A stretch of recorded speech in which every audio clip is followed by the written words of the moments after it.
সত্যিই কি Vasco da Gama সর্বপ্রথম ভারতবর্ষের খোঁজ পান?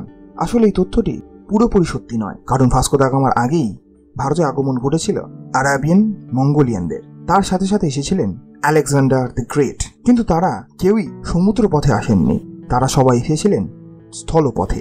ক্রিস্টোফার কলম্বাস সমুদ্র পথে ভারতবর্ষকে খুঁজতে চেয়েছিলেন, কিন্তু তিনি 1492 সালে ভারতবর্ষের পরিবর্তে খুঁজে পান আমেরিকা।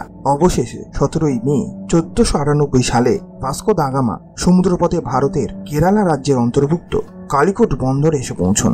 এই সমুদ্রপথ আবিষ্কার হওয়ার পর পশ্চিমী দেশগুলি আমাদের ধনসম্পদ, তাঁত এবং সুস্বাদু মশলার গুণে ছুটে আসতে থাকে। পশ্চিমী দেশগুলি ভারতে আসার পর ভারতের কি অবস্থা হয়েছিল তা আমরা ইতিহাসে সবাই পড়েছি। তাহলে এবার আপনারাই বলুন, ভাস্কো দা গামার সমুদ্রপথ আবিষ্কার ভারতের জন্য আদতে ভালো ছিল নাকি খারাপ ছিল?